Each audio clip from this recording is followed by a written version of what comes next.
갈보리 언덕에 나타나는 세 가지 표징 가운데 오늘 두 번째, 세 번째를 다 나누려고 했는데 들어가서 보니까 내용이 만만치가 않고 또 마지막 우리 다음 주에 나눌 죽은 자가 무덤이 열리고 일어나는 사건은 굉장히 많은 것들을 함축하고 담고 있어서 오늘은 찢어진 휘장을 먼저 나누고 다음 주에 이어가도록 하겠습니다.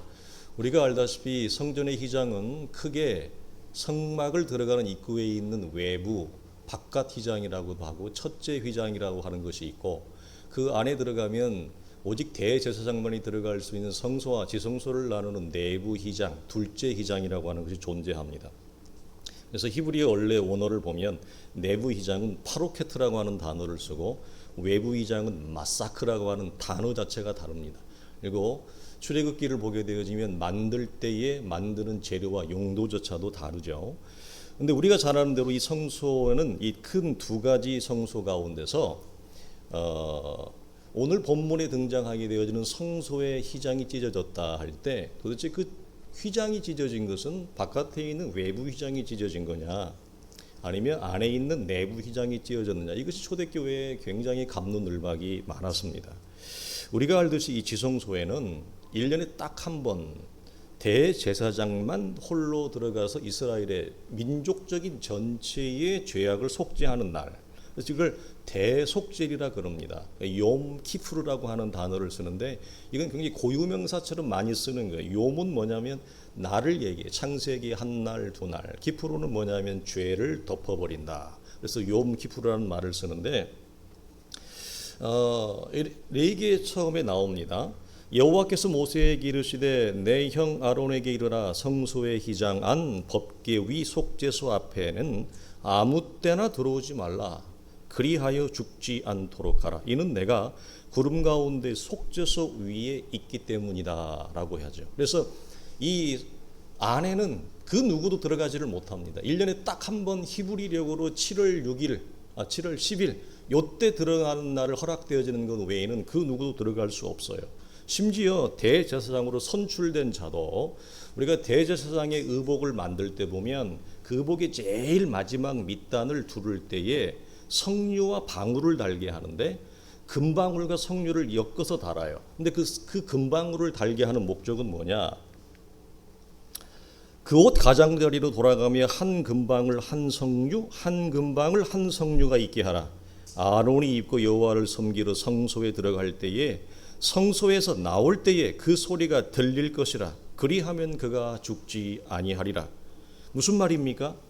1년에 딱 한 번 들어가는 이 7월 10일 선택된 대제사장도 자기의 부정함 때문에, 자기도 모르는 부지부지 중에 지은 자신의 부정 때문에 혹시라도 이 대제사장으로 선출된 자도 죽었어요. 그러니까 방울 소리가 나느냐 안 나느냐에 따라서 생명이 살아있느냐 붙어있느냐를 확인을 한 거죠. 여기에서 무엇이 나오느냐? 성소와 지성소를 건너가는 마지막 이 휘장은 예수 그리스도의 육체를 가리키는데, 이 휘장을 넘어갈 때에 무슨 말이 나오죠? 두렵고 떨림으로. 왜? 자기를 돌아보지 아니하면, 하나님 앞에 자신의 죄악의 문제를 바라보지 않고 아무 의식하지 않고 이 선을 넘으면 바로 죽습니다.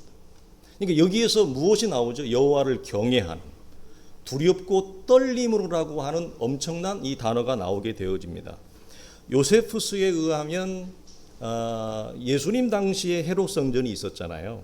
이 헤롯 성전의 바깥 휘장의 높이가 55규빗, 이걸 우리식으로 환산하면 25m래요.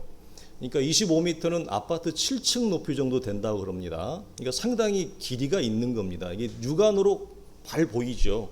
폭이 9.1m니까 작지 않아요.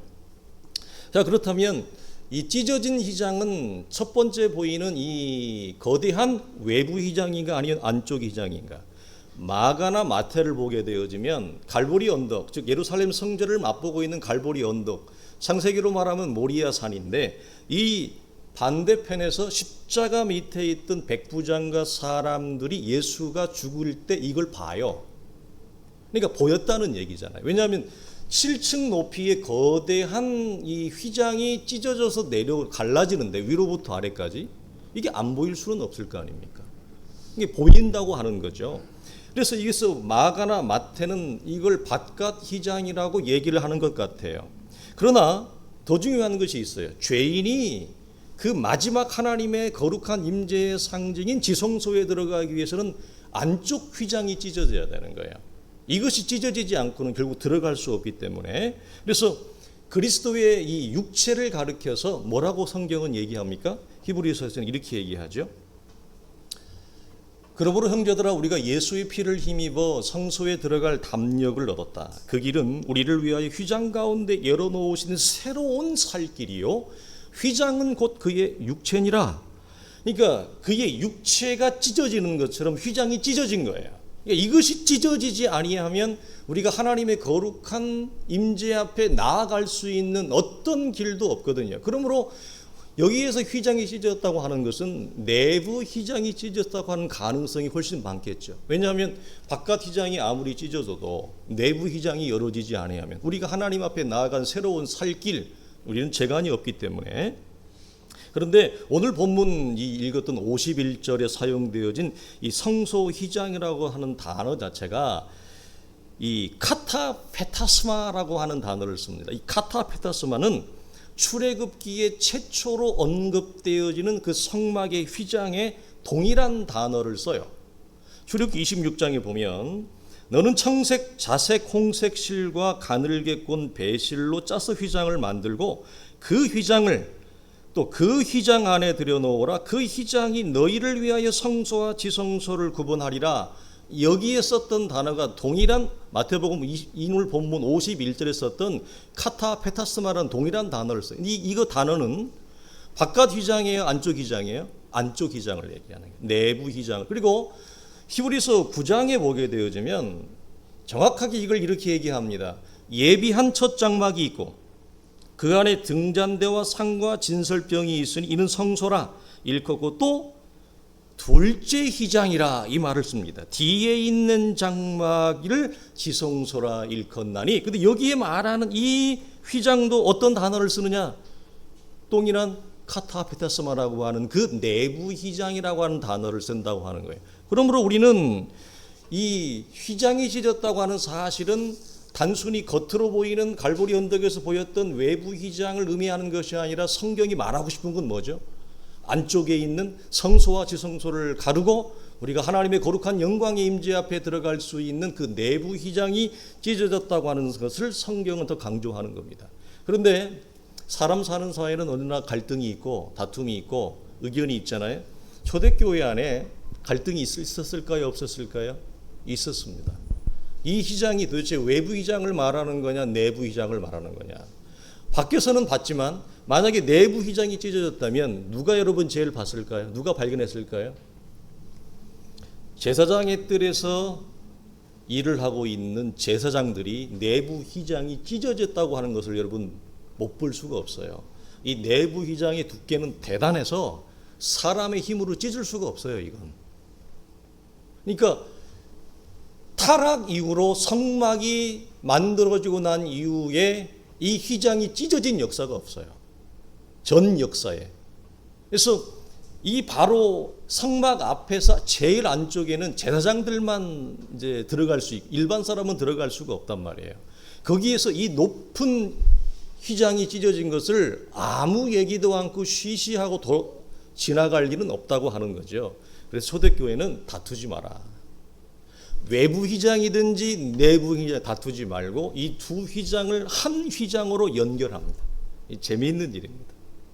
예. 마음이 나뉘어진 것을 한 마음으로 엮듯이 다투지 마라. 중요한 건 우리가 휘장이 이어지고 찢어져서 하나님 앞에 나아갈 수 있게 된 새로운 살길, 이것이 더 중요하지 않느냐. 그래서 옳고 그름으로 다투고 싸우지 말고 옳고 그름을 넘어서 하나 되는 한 마음으로 나가라. 그래서 그리스도의 죽음이 우리에게 가져온 놀라운 하나님의 자녀들이 갖는 자유, 영광, 그것을 우리는 봐야 되는 거죠. 우리가 알다시피 사람이 찢으면 아래서 찢어야 돼. 근데 그 높이가 사람이 올라갈 수 없는 높이인데 위에서 아래로 찢었다고 하는 것은 기독교 신앙의 백미와 복음의 정신과 원리가 찢어진 휘장 안에 여러분 다 담아 있어요. 복음이 하나님의 계시이듯이 구원의 역사는 하나님의 역사인 것을 보여주는 사건입니다. 우리가 복음이란 무엇인가를 나눌 때, 복음을 처음에 언급할 때 복음은 오직 하나님으로부터 시작된다라고 하는 것을 우리가 나누었어요. 자, 마가복음을 보게 되어지면 하나님의 아들 예수 그리스도의 복음의 시작이다 이렇게 나옵니다. 이걸 헬라어를 바꾸면 동사가 중요하기 때문에 뭐라고 얘기하냐면 복음의 시작, 아르케라고 하는 말을 쓰는데 복음의 시작은 하나님의 아들 예수 그리스도다. 우리랑 좀 번역이 다릅니다. 창세기 1장 1절에 태초에 하나님이 천지를 창조하셨다. 여기에도 제일 먼저 나오는 건 뭐냐면 아르케라고 한 시작이 나와요. 한 처음에 하나님께서 하늘과 땅을 지으셨다. 무슨 말이냐면 창세기 1장에서는 시작과 출발이 누구에게 있음을 얘기하냐면 하나님께, 무엇을? 창조의 시작이 하나님께 있다. 그리고 복음서를 시작할 때도 복음의 시작이 누구로부터 주어지느냐? 인간의 필요와 소원의 기초에서 만들어진 일반 종교가 아니라 하나님에 의해서 세상이 창조된 것처럼 구원의 복음의 역사도 하나님으로부터 시작되어졌다. 이걸 딱 선포를 하고 시작을 해요. 이게 무슨 말이냐? 하나님과 인간 사이에 건널 수 없는 간격, 하나님과 인간 사이에 뛰어넘을 수 없는 현실의 체제를 얘기하는 겁니다. 우리가 비록 하나님의 형상으로 창조되었다 할지라도 우리는 감히 창조에 손댄 것이 아무것도 없습니다. 할 수 있는 것이 없습니다. 욥하고 대화를 통해서 하나님이 말씀하신, 욥이 당대의 의인이라고, 의인 중에 의인이라고 그랬는데 하나님을 만나니 할 말이 하나도 없어요. 하나님이 무엇을 가지고 나왔냐면 창조를 가지고 나오는데 욥이 하나님의 창조에 입된 것이 없어요. 아무것도 없어요. 그러면 복음은 무엇이냐? 복음도 마찬가지다. 하나님의 구원의 역사의 이 시작은 사람이 관여할 수 없었다라고 하는 사실을 성경은 전제를 하고 시작하는 거예요. 이게 하나님과 우리 사이에 뛰어넘을 수 없는 간격이자 체제입니다. 그런데 이 하나님과 사람 사이의 역사 이래로 뛰어넘을 수 없는 간격과 체제, 질서, 이 엄혹한 골짜기가 휘장이 찢어지면서 이 체제가 바뀝니다. 이게 놀라운 일입니다. 그 누구도 하나님 앞에 나아갈 수 있는 인생이 없었습니다. 바울이 로마서에서 얘기하는 것처럼 모든 사람이 죄를 범하였으며 하나님의 영광에 이르지 못한다. 우리는 하나님의 존재가 필요한지도 하나님의 은혜를 사모하지도 않고 하나님이 필요하지도 않는 존재이고 죄와 사망 가운데 신음하며 한 줌 흙으로 사라져가는 인생. 구원이 무엇인지도 모르고 세상이 무엇인지도 모르고 인간답게 사는 것이 무엇인지도 모르고 사람이 사람으로 와서 사람의 목적과 사람의 삶의 열매가 무엇인지도 모르고 그저 아둥바둥 살다가 그냥 한 줌 흙으로 사라져요. 그리고 그 죽은 무덤을 후손들도 돌보지 않잖아요. 그래서 솔로몬은 이와 같은 우리의 인생의 공허함을 허무함이라고 말합니다. 이 하나님 앞에 나아갈 수 없는 이 엄청난 간격의 놀라운 전환이 이 새로운 질서, 새로운 체제가 바뀌게 되어졌다. 땅과 하늘이 바뀐 거예요. 즉 무슨 말이냐면 하나님이 천지를 창조할 때 빛을 통해서 하늘과 땅을 나누는데 이 휘장이 찢어지면서 하늘과 땅이 닿아버린 거예요. 그래서 누구든지 그리스도 안에 있는 자는 어디에 있든지 그가 대제사장의 신분이 아니고 그 안에 있는 말할 수 없는 죄악과 부정함을 가지고 있는 자라 할지라도 놀라웠게 얼마든지 하나님의 보좌 앞에 그것도 자유롭게 나아가서 하나님의 얼굴을 구하며 대면할 수 있는 우주적인 대역사의 전환이 일어난 거예요. 성경은 이걸 뭐라고 그러냐? 이게 복음이라고 그러는 거예요. 하나님 앞에 나아갈 수 없는 존재가 하나님 앞에 나아가게 되어졌다. 그래서 왜 우리 믿음의 선진들이 기도를 특권이라고 했느냐? 우리는 하나님께 기도할 수 없어요. 챔버스 목사님이 말하는 것처럼 우리는 언제 우리가 하나님의 이름을 부릅니까? 심지어 죽어가면서도 부르지 않는 사람들이 태반입니다. 자기가 왜 죽는지도 모릅니다. 그리고 죽습니다. 기도는 원래 인간이 할 수 있는 것이 아니다. 그런데 누구만이 기도를 할 수 있느냐? 이 휘장이 찢어진 역사를 확인한 자들, 놀라운 것은 여러분이 휘장이 찢어진 사실을 보고 본문을 제일 마지막 문을 읽었던 말씀을 보면 이걸 제초에 본 자가 누구예요? 이방인이에요. 이걸 누가 봐야 돼요? 이스라엘이 봐야 돼요. 이스라엘은 이걸 보지 못합니다. 이방인 백부장이 보고 무슨 고백을 하게 되죠? 저는 진실로 하나님의 아들이었다. 이 고백을 하게 돼요. 그래서 마태복음을 시작할 때에 처음에 나왔던 이방의 갈릴리에 흑암에 앉은 자가 사망에 앉은 자가 생명의 빛을 보리라 라고 하는 복음이 이스라엘을 넘어 열방으로 가게 되어지는 놀라운 선포의 성취가 십자가에서 휘장이 찢어진 그 십자가 밑에 있는 거기서부터 성취가 되어져서 복음이 만방으로 여러분 퍼져나가게 되어집니다. 에베소서 2장을 보면 이렇게 얘기합니다. 이제 전에 멀리 있던 너희가 그리스도 예수 안에서 그리스도의 피로 가까워졌느니라. 그는 우리 합형이시니라. 둘로 하나를 만드사 원수된 것 곧 중간에 막힌 담을 자기 육체로 허시고 원수된 것을 십자가로 소멸하시고 그로 말미암아 우리 둘이 한 성령 안에서 아버지께 나아감을 얻게 하려 하심이라. 이 간격을 메꾸는 것은 그리스도의 육체로 자기가 죽음으로 그리스도의 피 외에는 방법이 없었습니다. 그래서 하나님과 우리 사이에 가로막혀 있는 거대한 원수, 이 죄와 사망의 문제를 그의 육체와 죽음으로 허시고 하나님과 우리를 화목되게 하시고, 그래서 우리는 그 앞에 언제든지 나아갈 수 있는 놀라운 은혜가 휘장이 찢어진 이후에 우리 속에 주어진 것입니다. 그러니까 이 휘장으로 상징되어지는 것은 그 앞에 나가려면 여러분 대가를 요구해야 돼요. 우리는 여러분 우리의 구원은 어떤 대가가, 우리 편에서의 대가가 없습니다.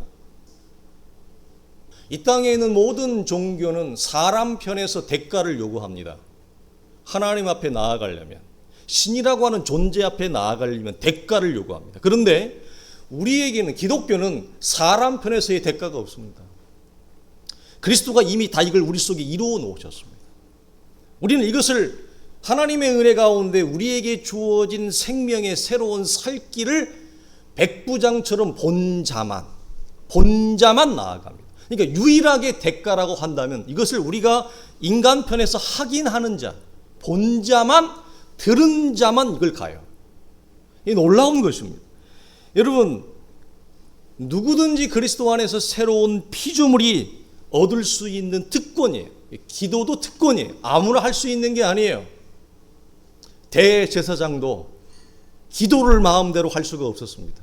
그러나 우리는 여기에서 무엇이 나오죠? 만인 대제사장이라고 하는 설이 나오지 않습니다. 누구든지 내가 있던 곳이 어디, 심지어 내가 말할 수 없는 죄와 부정을 가득 가지고 있는 존재임에도 불구하고 머리끝부터 발끝까지 말할 수 없는 어두움과 부정과 시기와 질투와 인간의 육체의 정욕으로 가득 차 있는 나 같은 이 버러지 같은 존재가 감히 나아갈 수 없는 하나님의 존재 앞에 나아가서 찬양을 한다, 기도를 한다, 주 예수의 이름으로 우리가 무엇을 요구한다? 여러분, 상상할 수 없는 일이 일어난 겁니다. 상상할 수 없는. 그 일을 하는 데 있어서 내가 드린 대가가 뭐예요? 나는 뭘 했어요? 아무것도 없어요, 우리는. 그래서 하나님의 은혜라고 하는 거예요. 그 놀라운 축복과 은총이 내게 주어지는데 내가 한 게 뭐가 있냐고요? 예수 그리스도가 피 흘려 죽을 수 없는 존재가 죽게 되어지고 썩어질 수 없는 존재가 썩어진 피의 대가로 얻은 이 하나님의 영광의 임재 앞에 나아가는데 내가 한 것이 아무것도 없어요. 그러나 그럼에도 불구하고 우리는 뭐냐? 지난주 금요일날 나누었듯이 그런 영광과 특혜와 특권과 말할 수 없는 자유의 길이 우리 속에 새로운 자유의 길이에요. 이 길이 열어졌음에도 불구하고 하나님의 보좌 앞에 안 나간다는 거예요. 그럼에도 불구하고 기도하지 않는다는 거예요. 그럼에도 불구하고 하나님의 이름을 부르지 않고 나에게 새로운 하늘의 길이 열어졌는데 이 땅에서 씨름하고 땅에 속한 것으로 늘 자충우돌하고 어찌할 바를 모르고 말할 수 없는 이 영광과 특권과 선물이 주어졌음에도 불구하고 초대교회는 이 길이 열어졌다라고 하는 것을 뭐라고 얘기했느냐? 이걸 유한겔리온이라고 그랬어요. 복된 소식이다. 이게 복음이다. 하나님 앞에 나아갈 수 없었던 우리가 하나님 앞에 나아갈 수 있는 자가 되어졌다. 새로운 체제, 새로운 현실, 새로운 질서, 새로운 시대가 우리 속에 도래했다. 누구든지 나아갈 수 있다. 이것이 복된 소리였습니다. 이스라엘은 여러분 성막뿐만 아니라 이스라엘은 성막이 들어 이스라엘 성전의 경내가 있잖아요. 이방인의 뜰이 있습니다. 첫 번째. 여기는 이방인만 가는 겁니다. 그리고 여인의 뜰이 있습니다. 여인의 뜰은 여인만 갈 수 있습니다. 남자의 뜰, 이스라엘의 뜰이라는 것이 있습니다. 이스라엘의 뜰, 남자의 뜰은 여인들은 못 갑니다. 이방인은 여자의 뜰, 이스라엘의 뜰도 못 갑니다. 여기까지가 일반입니다. 마지막 제사장의 뜰은 제사장으로 부름받은 자 아니면 아무리 이스라엘이라도 들어갈 수가 없습니다. 그 제사장의 뜰에서도 제사장의 룰을 따라 대제사장으로 뽑힌 자만 그 안에 들어갑니다. 1년에 딱 하루, 단 한 번. 그것도 지가 지은 죄가 뭔지도 모르고 있다가 들어간 녀석은 죽는 거예요. 우리는 내가 지은 죄가 뭔지도 모르고 살잖아요. 그런 엄격한 과정과 규칙 속에서 하나님을 배알하고 하나님을 대면하는 이 모든 옛 체제, 옛 시스템, 옛 질서, 옛 체제가 하나로 다 무너져 버린 거예요. 예수의 피가 그의 보좌와 우리를 하나로 연결한 거예요. 이건 여러분 무엇으로 표현할 수 없는 대전환이에요. 그런 길이 우리 속에 열어졌는데도 우리는 뭐 한다? 하나님의 보좌를 사모하거나 하나님의 얼굴을 대면하는 그 갈망이 없다. 그리고 내게 주어진 말할 수 없는 하늘의 특권과 영광을 다 제껴놓고 요한복음에서 주께서 말씀하신 것처럼 부모가 있는 자가 부모 없는 고아처럼 살아간다. 우리가 말할 수 없는 하나님의 사랑과 은혜를 받은 자이면서도 이 은혜와 사랑을 다 제껴놓고 우리는 살아간다. 고아처럼 살지 마라. 주님이 우리에게 고아처럼 살지 마라. 여러분 언제든지 자유롭게 우리는 주 예수의 이름을 부를 수 있고 여러분의 삶의 형편을 아뢰 수 있고, 그래서 부르고 구하고 찾는 자는 반드시 하나님의 영광과 그 얼굴을 대면하게 되어져 있어요. 우리 지난주 금요일날 나누었던 것처럼 우리의 기도 속에 간구 속에 얼마나 끈질기게 끈덕지게 하나님의 임재를 구하고 사모하고, 하나님 왜 저에게 하나님의 임재의 얼굴을 보이지 않습니까? 하나님의 성경에 보면 수없이 많은 하나님의 사람들이 쓰임받고 부름받고 하나님의 일들을 할 때에 하나님의 영광을 그들 속에 허락하지 않았습니까? 왜 그런데 나에게는 왜 하나님의 임재의 영광을 허락하지 않습니까? 하나님 차별하십니까? 나에게도 하나님의 임재의 영광을 허락해 주옵소서, 보여주옵소서. 이 기도를 끈덕지게 안 해요. 안 한다고요. 제가 여러분 장담할 수 있어요. 여러분이 하나님 앞에 갈 때까지 반드시 하나님의 살아계신 영광과 임재를 여러분이 최소한 한 번은 그 이상은 경험하고 가셔야 돼요. 말할 수 없는 신적인 영광을 여러분이 기도하는 중에, 묵상하는 중에, 말씀을 읽는 중에 반드시 여러분이 하나님과 일대일의 관계에서 그 은혜와 은총 속에 들어가는 놀라운 축복을 여러분이 받아야 돼요. 그런데 이것은 우리가 구해야 돼요.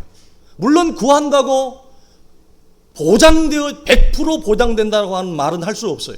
그러나 성경은 구하라고 얘기했기 때문에 우리는 구해야 됩니다. 창세기 22장에서 보면 아브라함과 이삭이 이런 대화를 나눕니다.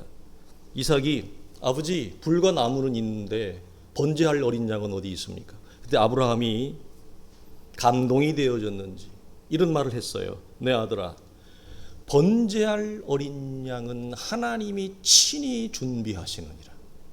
그 창세기 22장에 하나님이 친히 준비한 어린 양이 바로 갈보리 언덕에 달려 죽으신 예수 그리스도의 십자가였어요. 하나님이 친히 준비하셔서 우리에게 살 길을 열어준 거예요. 그런데 무슨 말입니까? 우리는 그 살 길이 열어졌는데도 살 길을 안 가요. 내 길을 가요. 죽을 길을 가요. 사망의 길을 간다고 하는 거예요. 그러므로 바울이 얘기했던 것처럼 그 누구도 핑계할 수 없느니라. 그리스도의 십자가에 달려 죽으신 복음의 그 은혜와 은총에도 불구하고 살 길이 우리 속에 주어졌음에도 불구하고 그 길을 외면하는 자들에 대한 여러분 하나님의 선포예요. 죄악은 사람이 다 일으켜놓고 우리는 뒷감당은 안 합니다. 이게 사람의 특징입니다. 죄악은 자기가 다 일으켜놓고 뒷감당은 안 해요. 그래서 누가 뒷감당을 하셨어요? 아들이신 그리스도가 뒷감당을 그의 생명으로 하신 겁니다. 하나님은 창조주로서 그의 온전한 책임을 다 하신 것입니다. 그러면 우리가 마지막으로 물어봐야 됩니다. 그리스도의 죽음으로 열어진 새로운 살길, 새로운 삶의 체제, 이 전환은 도대체 무엇을 위함인가? 라고 하는 것. 자, 창세기의 첫 창조에서는 욥이 우리에게 분명하게 말해 주시지 사람이 할 수 있는 것은 아무것도 없었습니다. 그러나 복음이 이 휘장이 열어준 새로운 질서와 체제와 관계에서는 바뀝니다. 창조주와 피조물의 관계가 휘장이 찢어진 이후에는 아버지와 아들의 관계로 신분이 바뀌어버립니다. 바울은 로마서 8장에서 우리는 양자의 영을 받았다. 히브리서에서 뭐라고 하죠? 그리스도가 우리의 큰 형님이다. 맏아들이다. 우리는 그의 동생이다. 그리스도와 우리가 한 형제라 부름받기를 부끄러워하지 아니한다. 창조주와 피조물의 뛰어넘을 수 없는 간격에서 감히 그 앞에 나아갈 수 없는 우리의 신분에서 이제는 하나님을 아버지라 부르고 그리스도를 우리의 맏형이라 부를 수 있는 새로운 신분이 우리 속에 열어졌다. 이게 새 질서다. 이게 새로운 변화된 체제다. 우리가 신약의 성도들이 맞이한 복음의 새로운 시대다. 우리 현실이다. 그러므로 이게 무슨 말이냐? 하나님이 예수를 통해 이루셨던 구원을 이제 우리에게 맡긴다는 얘기입니다. 이 얘기가. 하나님이 예수를 통해 도모하셨던 당신의 복음과 구원의 역사를 나 같은 질그릇 같은 썩어질 것, 연약하고 깨어지기 쉬운 나 같은 존재 안에 복음을 담아놓고 하나님이 나를 통해서 나의 삶 안에서 하나님의 일을 도모하신다는 거예요. 이게 여러분 휘장이 깨어지고 난 이후에 휘장이 찢어지고 난 이후에 신약 성도들이 갖는 삶의 내용이자 방향이에요. 왜 휘장을 찢었느냐? 무엇 때문에? 단순히 하나님 앞에 나아가는 것을 그치지 않고 그걸 통해서 예수를 통해서 하나님이 도모하셨던 이대한 구원의 역사, 생명의 역사를 하나님이 나를 통해 도모하겠다고 하는 거예요. 하나님은 이 의지에 대해서 분명해요. 왜? 아들의 생명까지 놓았기 때문에. 십자가는 어떤 것에 여러분 확인입니까? 결코 우리를 포기하지 않겠다라고 하는 하나님의 천명이에요. 왜? 아들의 생명까지도 내가 놓았는데 우리를 하나님이 놓겠습니까? 놓지 않죠. 그러니까 예수 안에서 하나님이 이루었던 모든 일들을 이제는 우리를 통해서 하나님이 당신의 일을 도모해 가시고 이루어 가시고 성취해 가시고 세워 가신다. 이게 신약 성도가 갖는 위대함이에요. 그러니까 이런 거 있잖아요. 난 이제 예수 믿고 구원 받았으니까 됐어. 오케이. 더 이상 나에게 이제 요구하지 마. 이런 가난한 신자들이 있어요. 이런 복음 위에는 성경이 말하는 구원이 아니에요. 네? 성경이 말하는 구원이 아니에요. 엄격하게 얘기해서. 이건 매우 가난한 이해예요. 바울은 이걸 여러분 이렇게 이해하지 말라고 굉장히 강조하거든요. 자, 우리가 잘 아는 대로 요한복음 14장 봅시다. 내가 아버지 안에 거하고 아버지는 내 안에 계신 것을 내가 믿지 아니하느냐? 내가 너희에게 이르는 말은 스스로 하는 것이 아니라 아버지께서 내 안에 계셔서 그의 일을 하시는 것이라. 내가 아버지 안에 거하고 아버지께서 내 안에 계심을 믿으라. 내가 진실로 너희에게 이르노니 나를 믿는 자는 내가 하는 일을 그도 할 것이요. 우리가 하는 거예요. 예수께서 하신 일을 우리가 이어서 하나님이 나를 통해서 내 안에서 하시는 거예요. 그리고 더 중요한 거, 그보다 큰 일도 행하리라. 이 요한복음에서 두세 번 반복돼요. 그 이유는 뭐냐? 이제 내가 아버지께로 가민이라. 그의 육체로 휘장을 찢어서 그는 아버지 앞에 갔고 그 찢어진 길을 통해서 당신이 하셨던 일을 우리에게 일임한다는 거예요. 예수 안에서 했던 것을 너희를 통해서 한다. 이게 신약의 신자입니다. 그러니까 예수 믿고 구원 받았어. 오케이, 땡. 여러분, 이건 성경적인 복음 이해가 전혀 아니에요. 구원 이해가 아니에요. 자, 고린도후서 뒤에 보면 제일 맞아. 누가 이 일을 감당하리요 하면서 우리를 그리스도 앞에, 하나님 앞에 그리스도의 향기라. 우리가 가는 곳마다 하나님의 향기를 드러낸다. 하나님을 나타낸다. 이 일을 누가 감당할 수 있느냐? 누가 하느냐? 휘장이 찢어진 그 새로운 질서 속에 있는 우리, 오직 우리만이 이 일을 감당합니다. 그러나 여러분, 이 휘장이 찢어진 시대를 살아가는 우리에게도 어떤 어려움이 있냐면 많죠. 이건 아담과 하와가 겪었던 에덴의 유혹과 시험이 있습니다. 뭐냐면 우리의 손으로 창조하지 아니한 이 하나님의 거룩한 보좌에 나아갈 수 있는 길이 아들의 생명과 피로 이걸 새로운 창조와 세계를 위한 하나님 우리 속에 열어놨는데, 뭐가 똑같아요? 아담과 하와 앞에 하나님이 그 세계를 열어놨는데 아담과 하와가 선택할 수 있는 둘 중에 하나였어요. 순종이냐 반역이냐. 순종이냐 반역이냐. 둘 중 하나입니다. 이건 우리에게도 여러분 똑같습니다. 자, 우리의 손으로 열어놓지 아니한 휘저진 찌장에 열어지는 새로운 그 영광의 세계의 그 길에 내가 순종으로 갈 거냐 반역함으로 나는 서 있을 거냐. 둘 중 하나죠. 이게 우리에게 직면하는 도전과 시험입니다. 두 번째,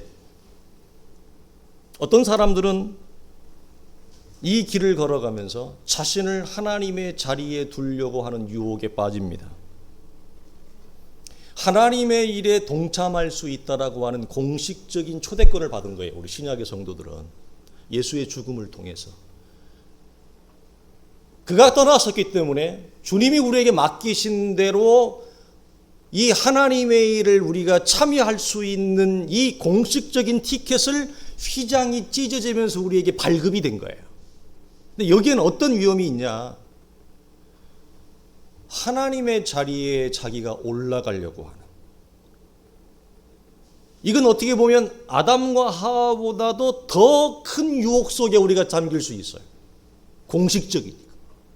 세 번째로, 하나님의 길과 나의 길 사이에서 이 길을 걸어가면서 우리가 자주 혼동하고 자주 넘어지는 것 뭐냐?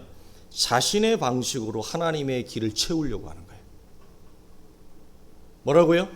하나님의 길과 자신의 길 사이에서 하나님의 길을 내가 걸어왔던, 내가 살아왔던, 내가 세상을 헤쳐오고 살아왔던 인간적인 지혜와 인간적인 방법으로 하나님의 길을 색칠을 하고 싶은 거예요. 내가. 이 유혹이에요. 여기는 인간의 부치를 댈 수가 없어요. 이걸 처음에 우리가 어떻게 알 수 있죠?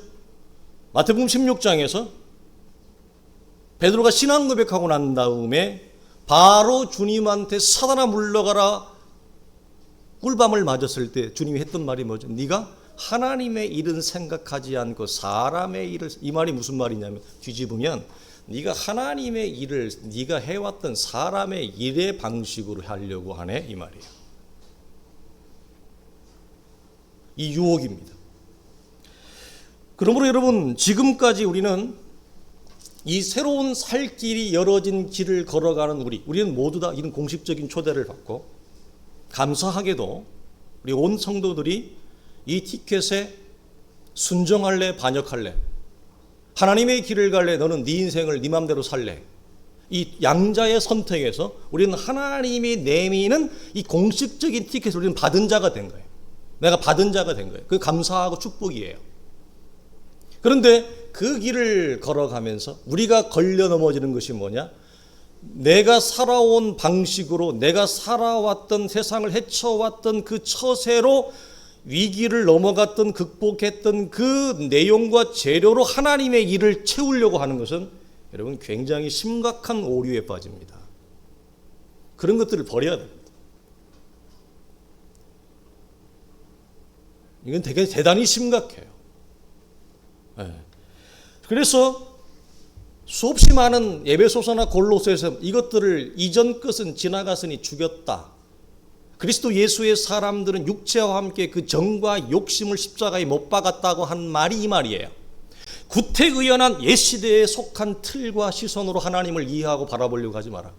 그러니까 신앙이 좋아진다고 하는 것은 시선이 나에서 계속 하나님으로 변해가고 깊어지는 거예요.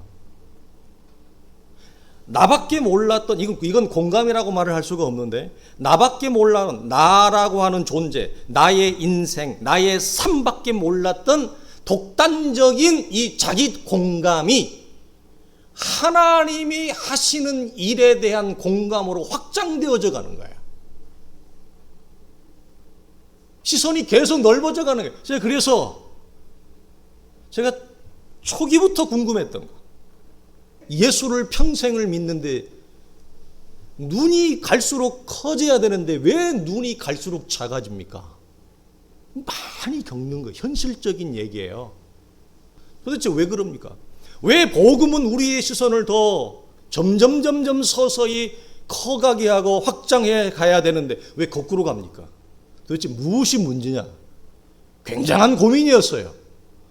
도대체 우리는 예수를 거꾸로 믿어가는 거냐? 그러면 그 세월 동안 예수를 따라온 인생의 허망함과 허무함이 얼마나 크냐고요.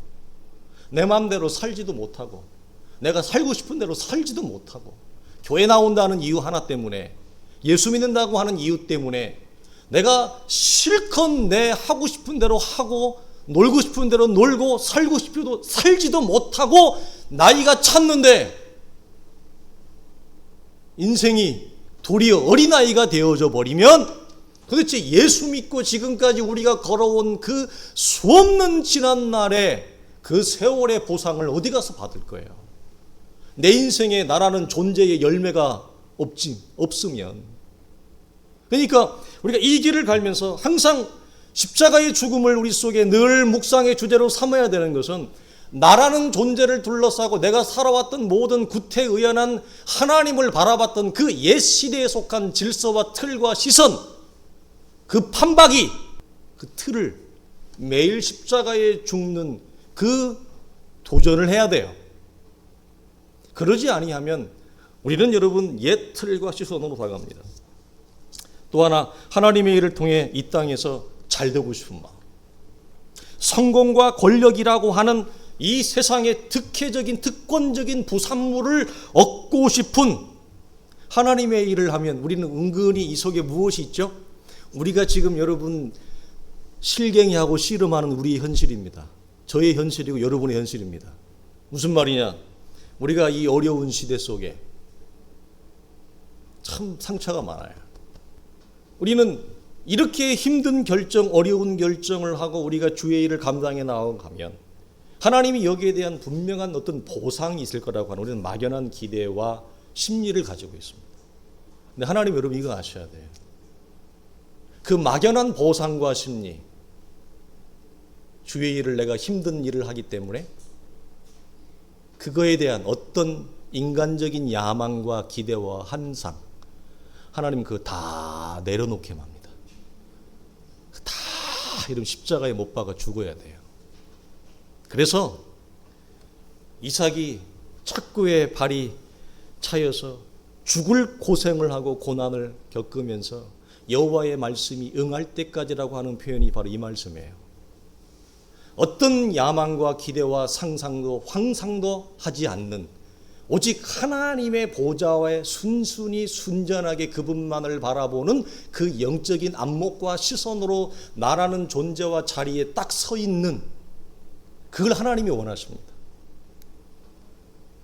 이게 육체의 환상이 완전히 떨어져 나가는 자기 죽음의 과정을 하나님이 우리 공동체 전체에게 하나님이 이걸 훈련시키는 것 같습니다. 지금 우리 예수 믿는 우리 새 사람들의 교회 공동체 전체를 통해서, 예수를 통해서 이 땅에서 성공하고 힘을 받고 권력과 잘되기를 원하는 이 세상에 속한 육체에 속한 환상, 이걸 우리 모두에게 하나님이 지금 이것들을 떨어져 나가게 하는 작업이에요. 그래서 부부지만 사랑하지 않는다는 게 아니고, 부모와 자녀의 관계지만 사랑하지 않는다는 말이 아니라 여전히 사랑하고 그들 앞에 나의 위치와 역할을 다하지만, 사람에 대한, 내가 이 어려운 일을 결정했다에 대한 그 대가나 보상이나 그 무엇도 기대하거나 갈구하지 아니하고 오직 하나님 한 분만으로 만족하고 하나님 한 분만으로 기뻐하고 즐거워하며 내게 주어진 그 믿음의 길을 뚜벅뚜벅 걸어갈 수 있느냐, 이 실갱이, 이 싸움이 우리 공동체 전체를 통해서 하나님 우리에게 여러분 허락하시는 거예요. 우리가 이 과정 중에 있어요. 이 시련 중에 있어요. 네. 사랑하지만 오직 하나님만 바라보게 하는 것. 그래서 여러분, 어떤 야망과 기대도 남지 아니하고 오직 잠잠히 여호와의 일하심만을 바라볼 그 시간에 이르러서야 우리는 드디어 내 인생에 일하시는 하나님의 일하심을 보게 되어지고, 하나님이 나를 통해서 이 땅에서 도모하시려고 하는 도대체 일이 무엇인지 그게 보일 겁니다. 어떤 인간적인 기대와 소망과 야망이 다 무너진 그때에, 그 시간과 공간 속에 비로소 하나님이 보일 겁니다. 그리고 하나님은 나에게 찾아와 여러분 말을 건넬 겁니다. 지금까지 들리지 않았던 하나님의 소리, 하나님의 말씀이 내 시간과 공간 속에서 들리는 역사가 반드시 있을 겁니다. 그럼 우리는 그 하나님의 소리에 응답하고 그와 함께 손을 잡고 비로소 모세가 나이 80이 되어서 그의 인생에 참다운 소망, 소명을 받고 그의 일을 감당했던 것처럼 그 일을 감당하는 우리 모두가 될 수 있기를 주님의 이름으로 간절히 축원합니다.